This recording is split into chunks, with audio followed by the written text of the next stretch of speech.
নমস্কার শ্রোতা বন্ধুরা, গল্পের ফেরিওয়ালা গ্রুপে আপনাদের সবাইকে স্বাগত। আজ আপনাদের জন্য আমাদের বিশেষ নিবেদন রাজদীপ চক্রবর্তীর কলমে একটি দুর্দান্ত ক্রাইম থ্রিলার, একটি নিখুঁত খুন। গল্পটি একদম শেষ অবধি শুনবেন, কারণ গল্পের শেষে এমন কিছু টুইস্ট রয়েছে যা আপনারা একেবারেই মিস করতে চাইবেন না। গল্প পাঠে ও রঞ্জিতের ভূমিকায় রাজদীপ চক্রবর্তী, জয়ন্তর ভূমিকায় মৃন্ময় মান্না, সুচিত্রার ভূমিকায় মৌসুমী চক্রবর্তী, আবহ সঙ্গীত Rajdeep Chakraborty, poster design RD creations. সমগ্র পর্ব পরিকল্পনা ও পরিচালনায় টিম গল্পের ফেরিওয়ালা। শুরু হচ্ছে আজকের বিশেষ নিবেদন রাজদীপের কলমে একটি নিখুঁত খুন। রাজধানী এক্সপ্রেস দিল্লি ছাড়বে আর কিছুক্ষণের মধ্যেই। স্টেশনে ভিড়, হুড়োহুড়ি, আর শেষ মুহূর্তে ট্রেন ধরার তাড়া। সবাই যেন ছুটছে। তবে এসি ফার্স্ট ক্লাস কামরা A1 তেমন কোনো কোলাহল চোখে পড়ছে না। নিজের সিটে বসে রঞ্জিত রায় একবার বাইরে দেখে নিলেন। তার উল্টো দিকের সিট এখনো খালি। আজ মনে হয় একাই যেতে হবে। সঙ্গী কেউ আর আসবে বলে মনে হয় না। রঞ্জিতের বয়স 45 হলেও বেশ সুস্বাস্থ্যের অধিকারী তিনি। মাথায় কোঁকড়ানো চুল, মুখে চাপদাড়িটা আর চোখে সুন্দর চশমাটা যেন তার চেহারাকে আরও মানানসই করেছে। পরনে একটা দামি কোট। পেশায় তিনি ফার্মাসিস্ট হলেও নেশায় তিনি একজন রহস্য রোমাঞ্চ কাহিনীর লেখক, আর ইদানিং সাহিত্যিক হিসাবে বেশ নাম করেছেন। মোট 3টি রহস্য রোমাঞ্চ কাহিনী তিনি লিখেছেন। সবকটি বেশ জনপ্রিয়। তবে তার প্রথম উপন্যাস একটি নিখুঁত খুন আজও বেস্টসেলার। দিল্লি এসেছিলেন একটি বই প্রকাশের কাজে। সেখানে তার একটি নিখুঁত খুন বইটি দুর্দান্ত সব ইলাস্ট্রেশন দিয়ে সাজিয়ে, নবরূপে সাজিয়ে তাকে উপহার দিয়েছেন উদ্যোক্তারা। হ্যান্ডব্যাগ থেকে বইটা বার করে একটু নাড়াচাড়া করতে লাগলেন তিনি। উল্টো দিকের সিট এখনো খালি।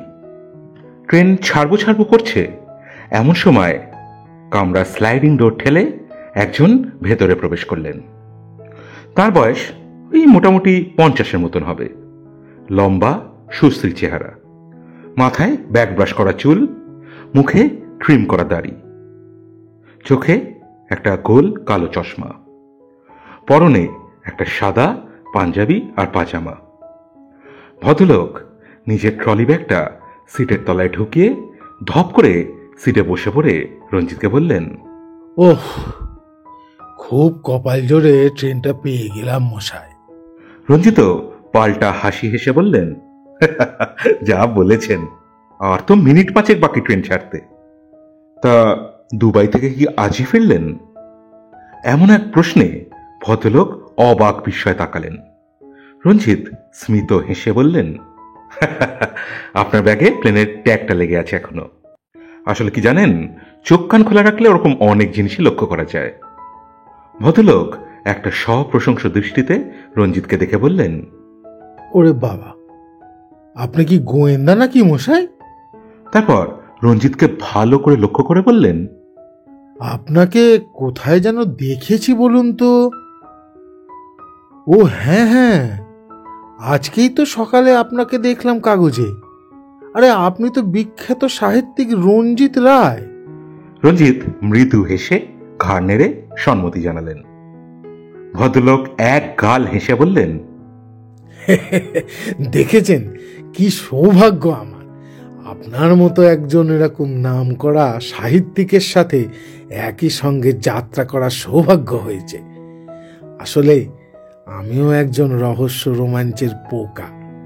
নিজেরও লেখালেখি করার কিছু ইচ্ছা আছে। আপনার বই আমার এক বন্ধু রেকমেন্ড করেছিল পড়ার জন্য, কিন্তু দুর্ভাগ্যবশত এখনো সেটা পড়া হয়ে ওঠেনি। আপনাকে একটা তথ্য দেব? হ্যাঁ, বলুন না। আমি দুবাই যাইনি কোনোদিনও। মানে? তাহলে মানে আপনার ব্যাগটা? ওটা আমার ভগ্নিপতির ব্যাগ। আজই দুবাই থেকে ফিরেছে। আমি ওদের বাড়িতেই ছিলাম দিল্লিতে। তো আজকে বেরোনোর সময় হঠাৎ দেখি আমার ব্যাগের হ্যান্ডেলটা ভেঙে গেছে। এদিকে সময় কম, সারাবারও সময় নেই, তাই ভগ্নিপতি তার ব্যাগটা আমাকে দিলেন। যাক বাবা, ভাগ্যিস নিজে ডিটেকটিভ হয়নি, নইলে কেলেঙ্কারি হতো। কি বলেন? ও বাই দ্য ওয়ে, আপনার নামটাই তো জানা হলো না। ভদ্রলোক নিজের ডান হাত বাড়িয়ে দিয়ে বললেন, আমি জয়ন্ত সরকার। রঞ্জিত হাত মেলালেন আর ট্রেনও ছেড়ে দিল। ট্রেন কিছু দূর এগোতে জয়ন্ত সিটে গা এলিয়ে দিয়ে বললেন, তা আপনি যদি কিছু মনে না করেন, একটা প্রশ্ন করতে পারি? আরে বলুন না, মনে করবো কেন? না মানে আমি শুনেছি পারফেক্ট মার্ডার বইটা নাকি আপনার নিজের জীবনের। সত্যি ঘটনা অবলম্বনে লেখা। তাই তো। রঞ্জিত যেন কথাটা কেড়ে নিয়ে বলে উঠলেন। জয়ন্ত বলল, হ্যাঁ মানে সেরকমই শুনেছিলাম আর কি। তা আপনি কি বলেন এই বিষয়ে? দেখুন, আমি কিছুই বলি না, পাঠক নিজেই বিচার করবেন। তবে আমি বিশ্বাস করি, খুন যদি এমন নিখুঁতভাবে করা যায় যে পুলিশ প্রশাসন কেউই কিছু ধরতে না পারে, তাহলে সেটা একটা পারফেক্ট ক্রাইম। সে আপনি যাই বলুন, আমি কিন্তু নিজে মনে করি যে পারফেক্ট মার্ডার বলে কিছু হয় না। আচ্ছা, তাই নাকি? বেশ, তো আপনিও তো রহস্য রোমাঞ্চ বেশ ভালোবাসেন, নিজেরও লেখালেখি করার ইচ্ছা আছে বলছিলেন। তো একটা খেলা খেলবেন নাকি? মানে এত দূরের জার্নি বেশ জমে যেত কিন্তু। কি খেলা? জয়ন্ত এবার সোজা হয়ে উঠে বসল। তাকে দেখে বেশ উত্তেজিত লাগছে। রঞ্জিত তার একটি নিখুঁত খুন বইটা বার করলেন ব্যাগ থেকে। তারপর বললেন, দেখুন, আমি আপনাকে গল্পটা শোনাচ্ছি, মন দিয়ে শুনবেন, ঠিক আছে? আর পুরোটা শুনে বলবেন মার্ডারটা পারফেক্ট কিনা। আর হ্যাঁ, আপনাকে কিন্তু বলতে হবে আপনি যদি নিজে গল্পটা লিখতেন তাহলে কিভাবে লিখতেন, বা অন্য কোনো ক্লাইম্যাক্স সম্ভব কিনা। ওকে? জয়ন্ত টান টান হয়ে বসে বলল, বাহ বাহ, এ তো বেশ মজার ব্যাপার। তা আপনার মতো কি ক্লাইম্যাক্স আমি পারবো? তবে চেষ্টা করা যাক। নিন, শুরু করুন। রঞ্জিত বইটা খুললেন, তারপর একটু চোখ বুলিয়ে শুরু করলেন। বছর 15 আগের কথা। আমি তখন কর্মসূত্রে দুবাইতে। নিজের নতুন ব্যবসা, কাজ প্রচুর, ফলে শুরুর দিকে খুবই ব্যস্ত থাকতে হতো। আমার স্ত্রী সুচিত্রা আমার সঙ্গে গিয়েছিল, কিন্তু তখন আমার এমনই হাল, ওকে দেওয়ার মতন সময় আমার কাছে একদমই ছিল না। এদিকে ও বেচারি তখন একটা নতুন দেশে অচেনা অজানা লোকের মাঝে পুরো হিমশিম খাচ্ছে। একদিন আমি বাড়ি ফিরতেই আমার ওপর চোটপাট শুরু করলো। আমি এভাবে থাকতে পারবো না। যদি আমাকে সময় না দিতে পারবে তাহলে আমাকে বিয়ে করেছিলে কেন? এইসব নানান কথায় আমাকে একেবারে কোণ ঠাসা করে ছাড়ল। আমি ওকে বুঝিয়ে বললাম, দেখো, আমি তো এখানে কাজে এসছি, আর এখনই তো খাটার সময়, বলো কটা দিন একটু মানিয়ে গুছিয়ে নাও লক্ষ্মীটি। আমি ব্যাপারটা একটু গুছিয়ে নিই, তারপর তোমাকেই সময় দেব। সুচিত্রা আর কিছু না বলে থমথমে মুখে চলে গেল। আমার একটু খারাপই লাগলো। কতই বা বয়স তখন ওর? এই 27। এই সময় এমন একা একা থাকাটা সত্যিই কষ্টকর, সেটা আমি বুঝি, কিন্তু কাজের চাপ এমনই, আমারও কোনো উপায় নেই। তো যাই হোক, কদিন বাদে অবশ্য আমার এই সমস্যার একটা ভালো সমাধান এলো। সুচিত্রার এক বান্ধবী সুলতানা তার স্বামী আজহারের সঙ্গে দুবাইতে এলো। আজহার এখানে মাস 6 জন্য বদলি হয়ে এসছে। আমি মনে মনে হাঁফ ছাড়লাম, যাক বাবা, এই 6 মাস অন্তত সুচিত্রা নিজের বান্ধবীর সাথে সময় কাটাতে পারবে, আর আমিও ব্যাপারটা গুছিয়ে নিতে পারবো। কয়েকদিন পর আমি অফিস যাওয়ার জন্য বের হব, এমন সময় সুচিত্রা এসে আমায় বলল, তোমায় একটা কথা বলবো? হ্যাঁ বলো না। আমি তো সারাদিন একা একা বোর হই, তাই ভাবছিলাম যদি একটু গিটার শিখি। তা ভালো তো, শেখো না। আমি খোঁজ নিয়ে দেখছি যদি কোনো ভালো টিচার পাওয়া যায়। না না, তার দরকার নেই।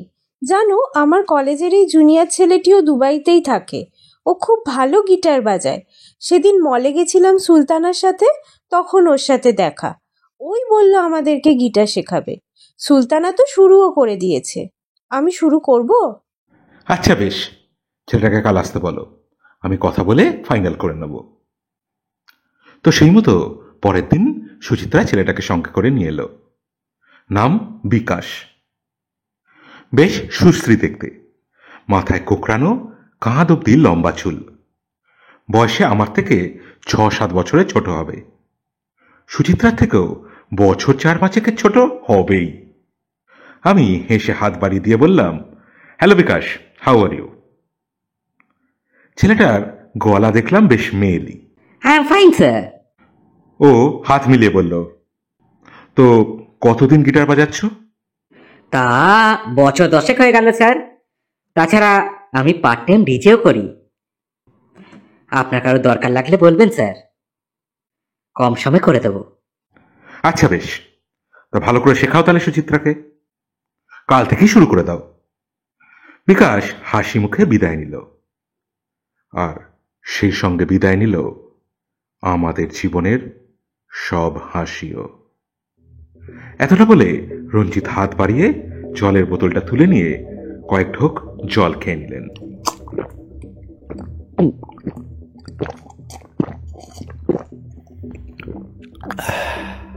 যেন এই অধ্যায়টা শুরু করার জন্য একটু মনের জোর বাড়িয়ে নিলেন। তারপর আবার বলতে শুরু করলেন। বিকাশের আসার পর থেকেই সুচিত্রার মধ্যে অদ্ভুত একটা বদল চোখে পড়ল। এখন আরো সারাদিন আগের মতন উদাস হয়ে বসে থাকে না, বরং বেশ হাসি খুশি আর উৎফুল্ল থাকে। আমি শুরুতে ভাবতাম হয়তো গিটার শিখে মুডটা ভালো থাকে, কিন্তু আমার ভুলটা ভাঙল কয়েকদিন পরেই। একদিন আমি কাজ থেকে একটু তাড়াতাড়ি ফিরে এসেছিলাম, আর ঘরে ঢুকেই বিকাশের গলা পেলাম। গেস্ট রুমে গিয়ে দেখি বিকাশ আর সুচিত্রা গিটার নিয়ে বসে আছে, আর দুজনের মুখে একটা অদ্ভুত হাসি। ওরা যেভাবে কথাবার্তা বলছিল তাতে সেটা যে গিটার সংক্রান্ত কোনো কিছু তা কিন্তু আমার মনে হলো না। আমাকে দেখেই দুজনে কেমন যেন হকচকিয়ে গেল। আমি একটা বিরক্তি ভরা দৃষ্টিতে ওদের দিকে তাকিয়ে সেখান থেকে চলে গেলাম। আর ওই দিনের পর থেকে আমি সুচিত্রার উপর বিশেষ নজর রাখা শুরু করলাম, আর ওর গাড়ির ড্রাইভারকেও বলে দিলাম যে ও কোথায় যায়, কার সাথে দেখা করে, সব রিপোর্ট আমার চাই। তো কেমন লাগছে তোমার গিটার ট্রেনিং? আমি ঘরে ফিরে প্রশ্ন করলে সুচিত্রা কেমন যেন ঘাবড়ে যেত। তারপর ওই ভালো চলছে, এই এখন তো সবে শিখছি, এইসব কিছু একটা বলে প্রসঙ্গটা পাল্টে দিত। বিকাশের প্রসঙ্গ উঠলেই ওর গলাটা কেমন যেন কেঁপে উঠত, আর সেই সাথে আমার বিশ্বাসটা আরো জোরদার হতো, কিছু তো একটা ব্যাপার আছেই। যাই হোক, কয়েকদিন এভাবেই কেটে গেল। একদিন আমি নিজের অফিসে বসে কাজ করছি, এমন সময় আমার মোবাইলটা বেজে উঠল। দেখি সুচিত্রার ফোন।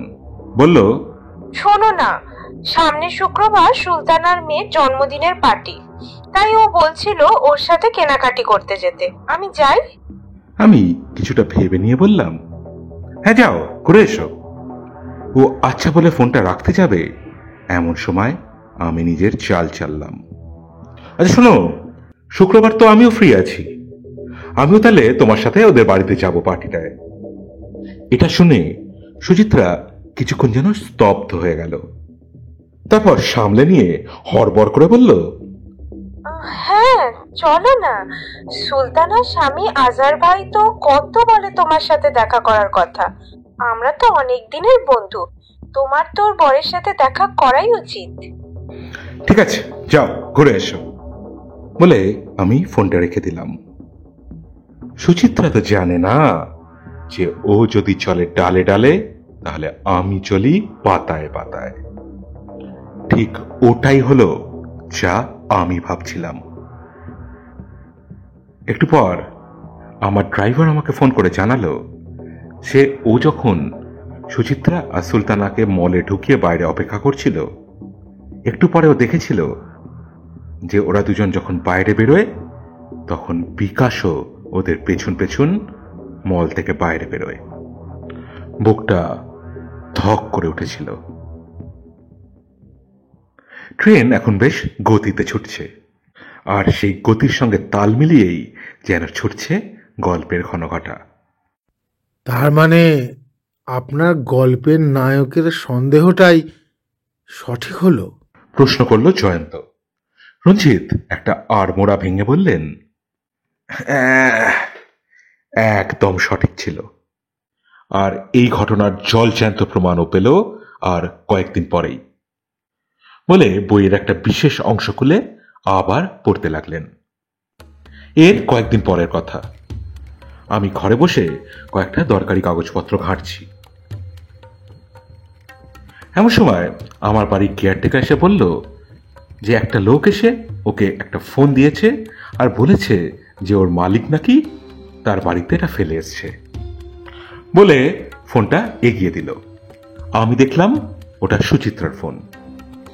লোকটা নিশ্চয়ই মালকিন বলেছিল, আর এ বেটা কেয়ারটেকার শুনেছে মালিক। আমি হাত বাড়িয়ে ফোনটা নিয়ে ওকে আসতে বললাম। ও চলে যেতে আমি ফোনটা চেক করলাম।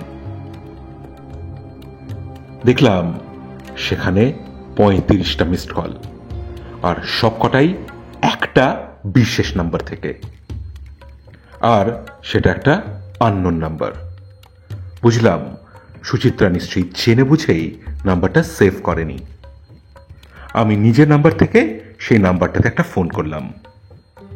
ফোন উঠতেই আমি জিজ্ঞেস করলাম, হ্যালো, কে বলছেন? উল্টো দিক থেকে আওয়াজ এলো, হ্যালো, হ্যাঁ আমি বিকাশ, আপনি কে বলছেন? গলাটা শুনে আমার মাথায় যেন রক্ত চড়ে গেল। মনে হলো কেউ যেন গরম লোহা গলিয়ে আমার মাথায় ঢেলে দিল। থপ করে বিছানায় বসে পড়লাম আমি। এত বড় বিশ্বাসঘাতকতা! গল্পটা বলতে বলতে রঞ্জিতের কপালে বিন্দু বিন্দু ঘামের রেখা ফুটে উঠছিল। যেন গল্পটা নিছক কল্পনা নয়, ওটা সত্যি বাস্তব। জয়ন্ত জলের বোতলটা এগিয়ে দিতে তিনি দুঢোক জল খেয়ে নিলেন। তারপর আপনার গল্পের নায়ক কি বদলা নিল? সে কি সুচিত্রাকে মেরে ফেলল? জয়ন্ত বিস্ফারিত নেত্রে প্রশ্ন করল। গল্প জমে গেছে। আরে দাঁড়ান, এরপর তো এমন কিছু টুইস্ট বাকি আছে যা আপনি ভাবতেও পারবেন না। তবে হ্যাঁ, মৃত্যু ঘণ্টা তো সেদিন বেজে গেছিলই। তবে সেটা সুচিত্রার নয়, বিকাশের।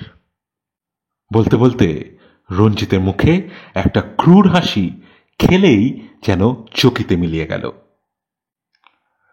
ট্রেন কোনো একটা ছোট স্টেশনে কিছুক্ষণের জন্য দাঁড়িয়েছে।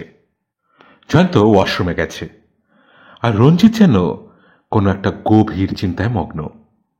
একটু পর স্লাইডিং দরজা ঠেলে জয়ন্ত রুমালে হাত মুছতে মুছতে কামরায় ঢুকে এলো।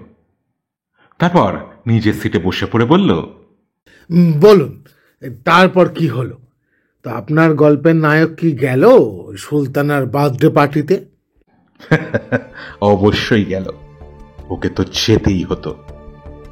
তারপর বইটার একটা বিশেষ পাতা, যেটা উনি আগে থেকেই মুড়ে রেখেছিলেন, সেটা খুলে আবার পড়তে শুরু করলেন। আমি পার্টিতে পৌঁছে দেখি বেশ সুন্দর সাজানো গোছানো পার্টি। অ্যাপার্টমেন্টের লনে খাসা বন্দোবস্ত। একদিকে খাবার দাবারের বুফে, আর অন্যদিকে একটা ডিজের ব্যবস্থা। গেটেই সুলতানার সঙ্গে দেখা হলো। আমাদের দেখে আপ্যায়ন করে ভেতরে নিয়ে গেল। সুলতানাকে আমাদের বিয়ের সময় ওই একবারই দেখেছিলাম, আর ওর বরের সঙ্গে তো আলাপই নেই। যাই হোক, একটু বাদে কেক কাটা হলো, হ্যাপি বার্থডে গান টান হলো, কিন্তু আমার মন সেদিকে নেই। আমি এক কোনায় বসে হাতে একটা হুইস্কির গ্লাস নিয়ে একটা লোককে খুঁজে যাচ্ছি। আমার মনে স্থির বিশ্বাস সে এখানেই আছে। একটু এদিক ওদিক তাকাতেই দেখলাম সুচিত্রা ডিজে ফ্লোরে দাঁড়িয়ে আছে, আর ডিজে অন্য কেউ নয়, সে বিকাশ। দুজনে হেসে হেসে কি সব যেন বলছে। ট্রেনের কামরায় একটা অদ্ভুত নিস্তব্ধতা নেমে এসছে যেন। জয়ন্ত এক দৃষ্টিতে লক্ষ্য করছিল রঞ্জিতকে। লোকটাকে সত্যিই বোঝা মুশকিল। তো এই সবই প্রমাণ ছিল, নাকি কাহিনীর নায়ক আরো অন্য কোনো প্রমাণ পেয়েছিল?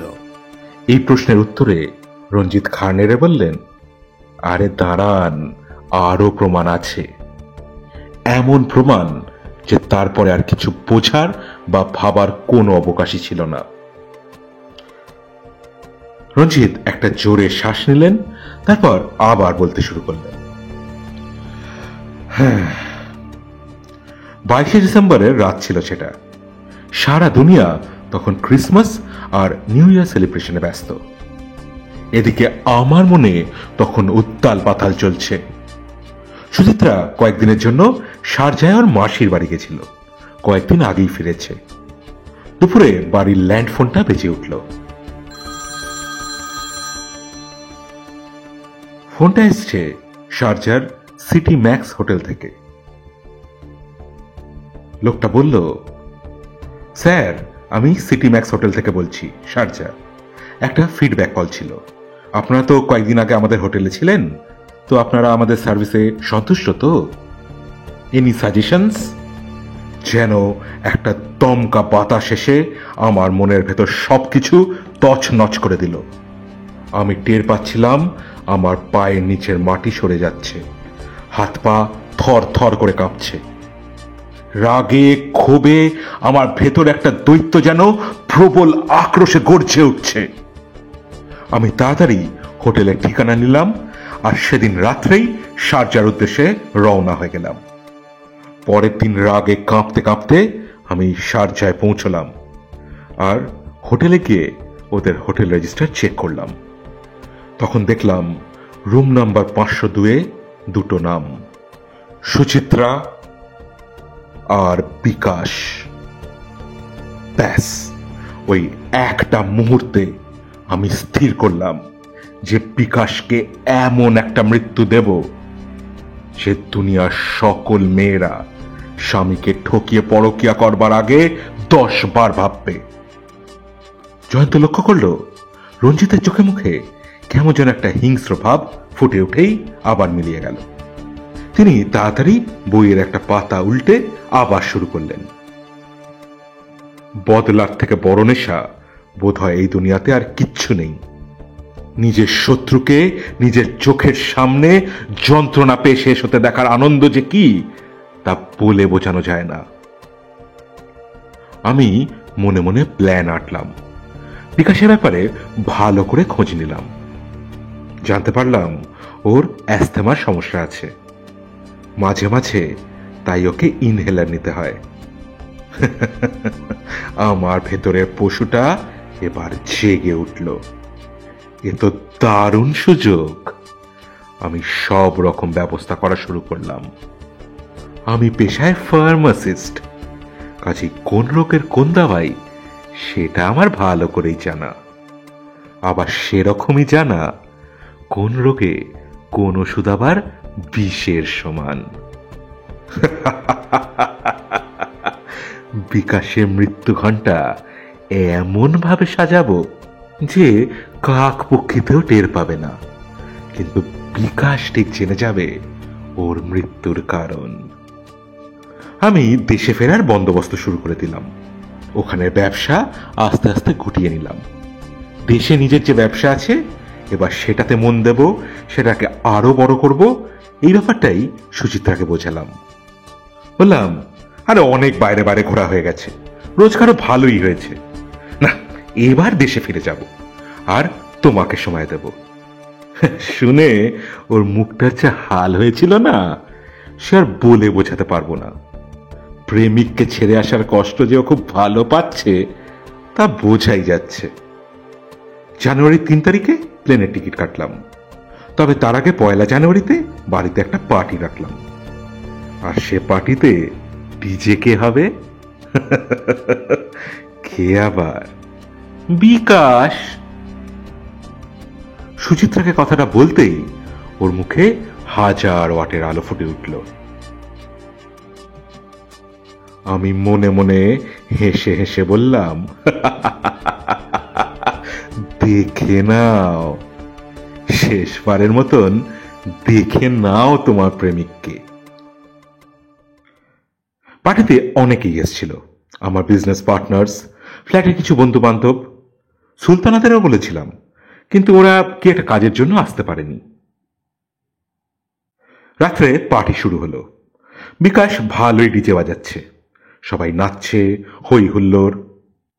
একটু পর আমি হাতে একটা মদের বোতল আর 2টো গ্লাস নিয়ে ওর দিকে এগিয়ে গেলাম। তারপর ওকে বললাম, হে চলো এর ও পাশে গিয়ে বসি। তা মদ চলে তো? হ্যাঁ স্যার, ওই একটু একটু। ওর সহকারীকে ডিজের দায়িত্ব বুঝিয়ে ও আমার সাথে একটু পাশে একটা চেয়ারে গিয়ে বসল।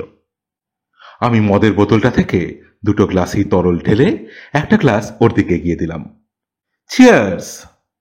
কিছুক্ষণ গল্পগুজব করলাম ওর সাথে, আর সেই সঙ্গে মদ খাওয়া চলল পুরো দমে। বোতল যখন প্রায় শেষ, লক্ষ্য করলাম বিকাশ যেন একটু অস্বস্তি বোধ করছে। ওর কপাল দিয়ে ঘাম গড়িয়ে পড়ছে, বেশ জোরে জোরে শ্বাস নিচ্ছে। আমি বললাম, কি বিকাশবাবু, কোনো অসুবিধা হচ্ছে নাকি? ও জড়ানো গলায় বলল, মনে হচ্ছে আরো বেশি খাওয়া হয়ে গেছে। যেটা সহ্য হয় না সেদিকে হাত বাড়াও কেন বাপু? বিকাশ অবাক হয়ে বলল, মানে? নেকা মানে?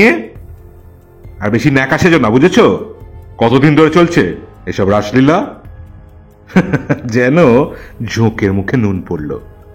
বিকাশ একটু থতমত খেয়ে বলল, না স্যার, বিশ্বাস করুন, আমার তরফ থেকে ব্যাপারটা শুরুতে ছিল না, আমি পরে জড়িয়ে পড়েছি।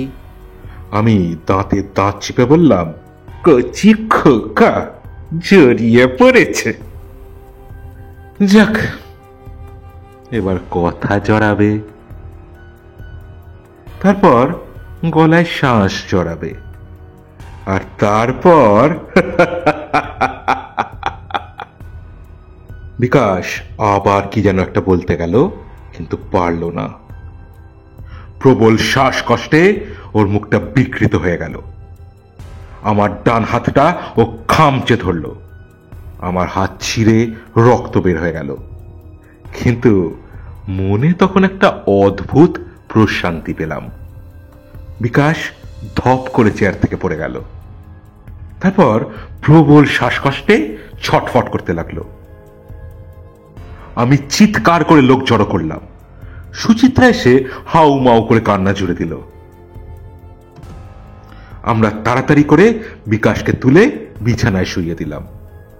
আমি কিন্তু সঙ্গে সঙ্গে ডাক্তারকে ফোন করলাম। বিকাশ আর একটু ছটফট করেই স্থির হয়ে গেল। কিছুক্ষণ পর ডাক্তার এসে পরীক্ষা করে জানালেন বিকাশ মৃত। তীব্র অ্যাস্থমেটিক অ্যাটাকে ওর প্রাণবায়ু বেরিয়ে গিয়েছে।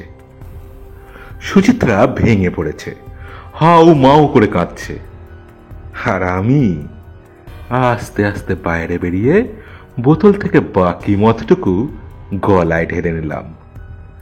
আহ, স্বস্তি। জয়ন্ত মন্ত্রমুগ্ধের মতো শুনছিল। এবার বলল, কিন্তু নায়ক যদি মদের মধ্যে বিষ মিশিয়েছিল, তাহলে তার কিছু হলো না কেন? আরে বিষ তো শুধু বিকাশের জন্য, আমার নায়কের তাতে কিছু হবে কেন? মদে মেশানো হয়েছিল কড়া ডোজের প্রোপেনল আর মেটাপ্রোনল। এই দুটো ড্রাগই ব্লাড প্রেশারের ওষুধ তৈরি করতে লাগে, কিন্তু অ্যাস্থেমা রোগীর জন্য একেবারে প্রাণঘাতী। আর যেহেতু মদের সাথে মেশানো হয়েছিল, তাই 1 ঘন্টার মধ্যে দেহে ও দুটোর আর কোনো ট্রেস থাকে না। বাহ, কেউ কিছু বুঝতেও পারলো না, আর নায়ক তার কাজটাও করে ফেলল। আর যেহেতু নায়ক নিজেও ওই মদটা খেয়েছে, তাই তাকে তো কেউ সন্দেহ করতে পারবে না। জয়ন্ত উচ্ছ্বসিত কণ্ঠে বলল। রঞ্জিত শরীরটা এলিয়ে দিয়ে বললেন, তাহলেই বলুন, হলো কিনা পারফেক্ট?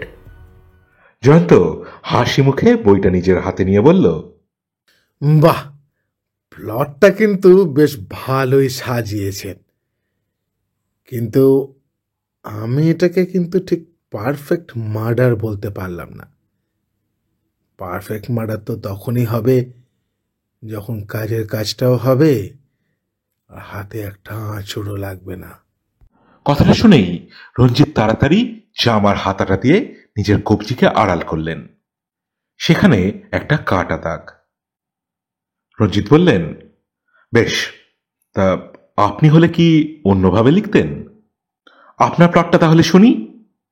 জয়ন্ত একটু যেন ভেবে নিয়ে বলল, বেশ, তাহলে আমি আমারটা শুরু করছি, তবে এত ডিটেলে বলবো না, শর্টকাটে বলি। Is that okay? হ্যাঁ হ্যাঁ, শুরু করুন। শুরুটা আপনি যেমন বলেছেন এক্স্যাক্টলি ওরকম। আমি জানতে পেরেছি আমার ওয়াইফের সাথে একটি ছেলের অ্যাফেয়ার চলছে। ছেলেটি আমার ওয়াইফ এবং তার এক বান্ধবীকে গিটার শেখায়। আমি তাদের কথা গোপনে শুনেছি এবং বিষয়টি সম্পর্কে নিশ্চিন্ত হয়েছি। এখন আমার ওয়াইফের একজন বান্ধবী এবং তার স্বামীর একটা কোনো নাম দেওয়া যাক, যা খুশি, ধরুন রঞ্জিত রায়। রঞ্জিত নিজের নাম শুনে হাসি মুখে সিটে হেলান দিয়ে বসলেন। ক্যারেক্টারের নাম শুনে কিন্তু কনফিউজড হয়ে যাবেন না। আমি আবারও বলছি, আমার বউয়ের অ্যাফেয়ার চলছিল গিটার বাদক ওই ছেলেটির সঙ্গে, আর আমার ওয়াইফের বান্ধবীর হাজবেন্ডের নাম হলো রঞ্জিত রায়। এখন আমি বিকাশকে খুন করার জন্য প্ল্যান করছি, আর আমার দরকার ছিল একটি সুযোগের। একদিন আমি অফিস থেকে বাড়ি ফিরে ওদের কথা শুনছিলাম। আড়ি পাততে পাততে শুনলাম বিকাশ বলছে, আরে সঞ্চিতার বর রঞ্জিত রায় তো ভারী অদ্ভুত লোক, খালি ভাবে আমার সাথে ওনার ওয়াইফের কোনো অ্যাফেয়ার চলছে। আমার বউ বিকাশের হাতটা ধরে বলল, আরে উনি ওরকমই সন্দেহবাদী, সুচিত্রা আমাকেও আগে বলেছে। বিকাশ বলল, কিন্তু আমি না মাঝে মাঝে বুঝতে পারি উনি দরজার আড়ালে দাঁড়িয়ে আমাদের কথা শোনেন। আমার না খুব ভয় করে। আমি বুঝলাম বিকাশের অ্যাফেয়ার আমার বউয়ের সাথে চলছে, যদিও রঞ্জিত রায় ভাবে তার বউয়ের সাথে চলছে। ব্যাস, ওই দিনে ঠিক করে নিলাম বিকাশের খুনটা নিজের হাতে না করে রঞ্জিত রায়ের হাত দিয়েই করাবো। ট্রেন দুপাশের গাছপালার মধ্যে দিয়ে এগিয়ে চলেছে। জয়ন্তর গল্প শুনতে শুনতে রঞ্জিতের চোখ বড় বড় হয়ে যাচ্ছিল, ওনার হৃদস্পন্দন বেড়ে যাচ্ছিল। আরে কি হলো রঞ্জিত বাবু, আপনি তো শকড হয়ে যাচ্ছেন কেন? আরে গল্পটা তো আমার, আর আমার গল্পে আমি তো যা খুশি তাই করতেই পারি, তাই না? রঞ্জিত কম্পিত কণ্ঠে বললেন, হ্যাঁ হ্যাঁ, আপনি বলুন, ঠিক আছে। জয়ন্ত হাসলো আর বলল,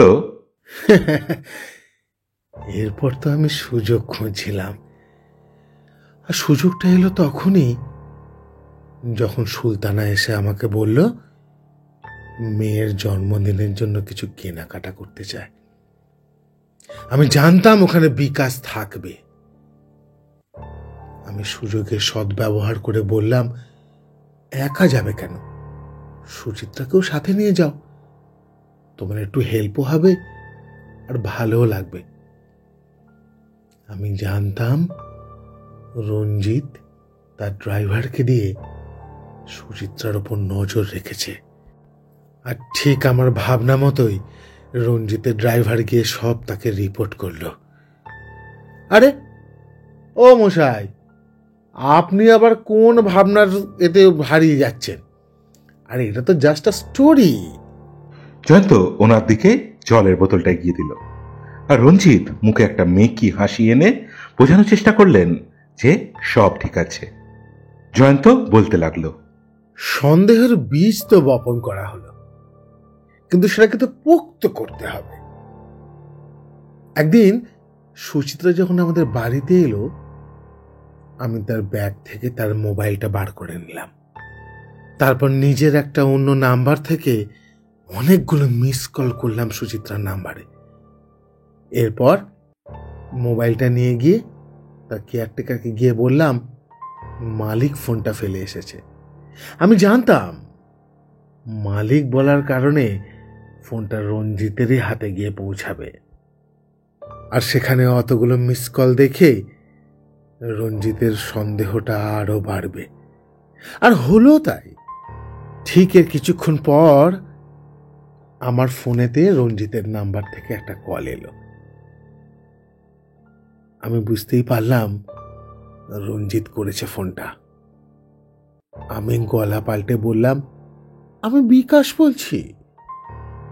ওপাশ থেকে আর কোনো আওয়াজ এলো না। রাজধানী এক্সপ্রেস দ্রুত গতিতে এগিয়ে চলেছে, তবে এখন মনে হয় রঞ্জিতের হৃদস্পন্দন আরো দ্রুত গতিতে এগিয়ে চলেছে। জয়ন্ত আবার বলতে লাগলো, এরপর এলো পার্টির রাত।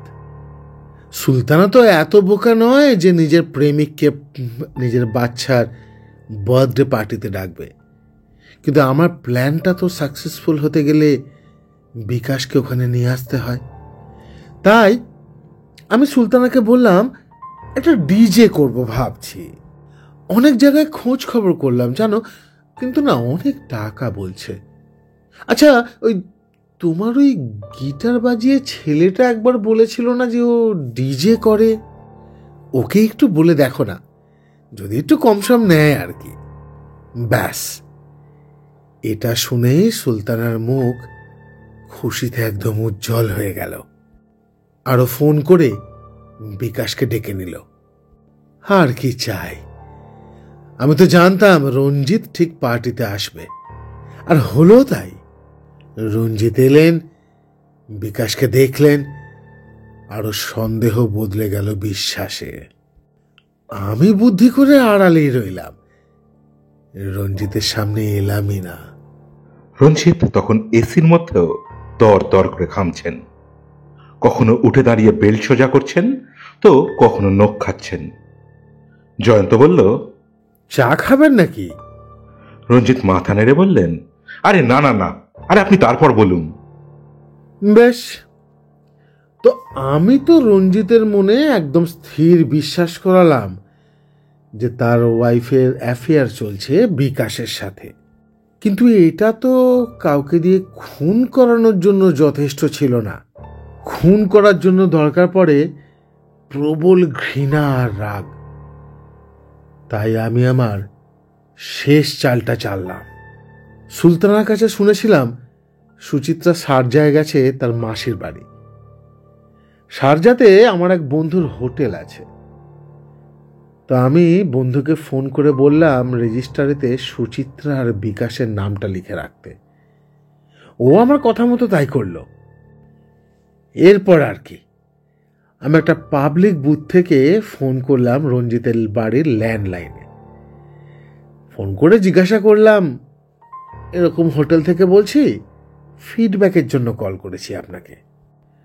রাগে অন্ধ হয়ে রঞ্জিত এটাই ভুলে গেল যে যদি কেউ সত্যি সত্যি গোপনে প্রেম করে এবং অন্য কোনো হোটেলে গিয়ে ওঠে, সেখানে সে জীবনেও নিজের বাড়ির অরিজিনাল ফোন নাম্বারটা দেবে না।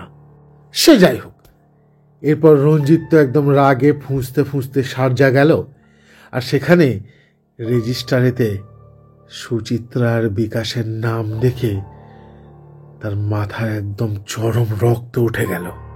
ব্যাস, আর কি, প্ল্যান বানিয়ে আমি নিশ্চিন্ত হয়ে গেলাম। জানতাম তো এরপরের কাজটা রঞ্জিতই করবে। আর হলো তাই। খবর এলো বিকাশ মারা গেছে রঞ্জিতের বাড়ির পার্টিতে। আমি মনে মনে রঞ্জিতকে ধন্যবাদ জানালাম। আমার শত্রুর খেল খতম হয়ে গেল।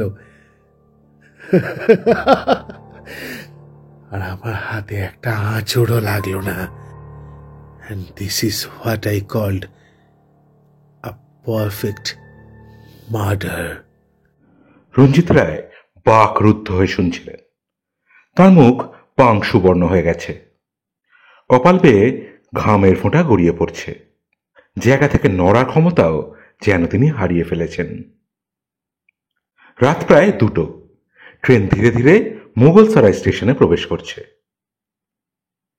জয়ন্ত উঠে দাঁড়িয়ে সিটের তলা থেকে নিজের ট্রলি ব্যাগটা বার করে হাসি মুখে বলল, আমার তো স্টেশন এসে গেল। আমাকে তো নামতে হবে রঞ্জিত বাবু। আপনি তো নিশ্চয়ই এখন আগে যাবেন। তা ভেবে দেখবেন কার স্টোরিতে মার্ডারটা বেশি পারফেক্ট ছিল।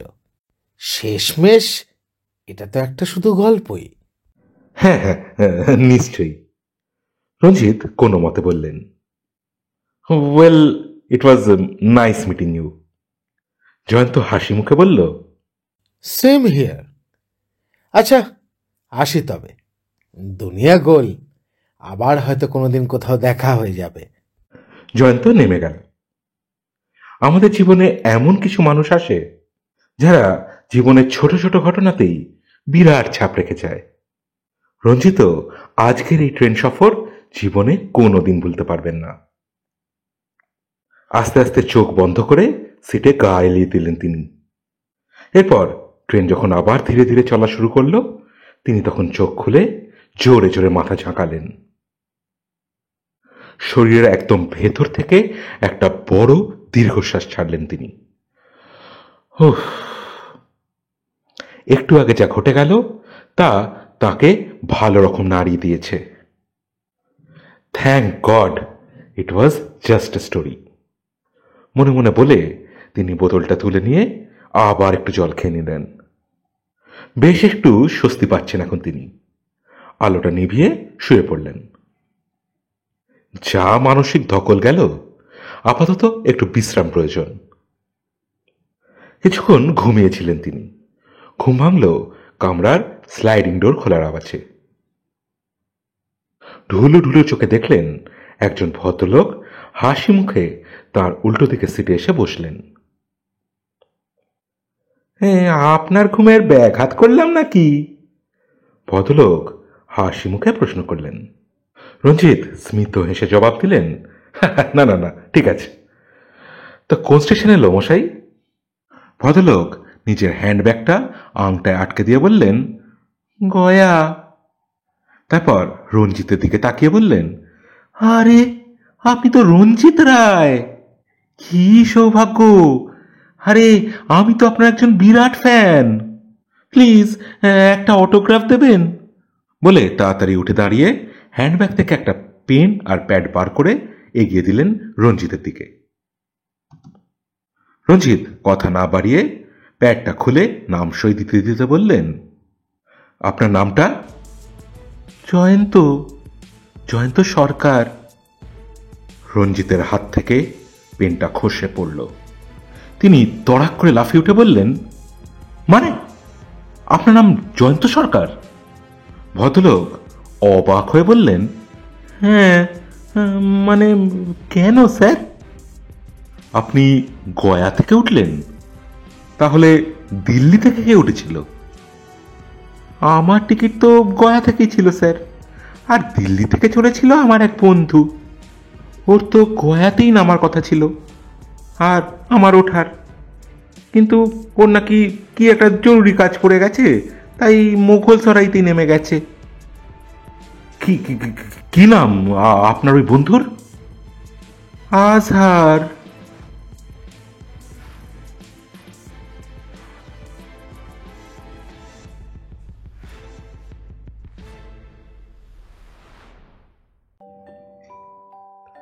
শুনছিলেন রাজদীপের কলমে একটি নিখুঁত খুন। কেমন লাগলো আজকে গল্পটি? যদি ভালো লেগে থাকে অতি অবশ্যই ভিডিওটিকে লাইক করুন, ভিডিওটি শেয়ার করুন, যাতে আরো বেশি সংখ্যক লোকের কাছে আমরা পৌঁছতে পারি। আর আপনাদের মতামত দয়া করে কমেন্ট সেকশনে লিখে আমাদেরকে জানান। আর নতুন শ্রোতা বন্ধুরা দয়া করে চ্যানেলটিকে সাবস্ক্রাইব করে আমাদের পাশে থাকুন। দেখা হবে আগামী সপ্তাহে আরও একটি দুর্দান্ত গল্পের সাথে। আজ গল্প পাঠে ছিল মৃন্ময়, মৌসুমী ও আমি রাজদীপ। ফিরব আগামী সপ্তাহে। ততদিন সবাই ভালো থাকবেন, সুস্থ থাকবেন, আর অবসর সময় অতি অবশ্যই শুনতে থাকবেন গল্পের ফেরিওয়ালা গ্রুপের নানান অডিও স্টোরিজ। ধন্যবাদ।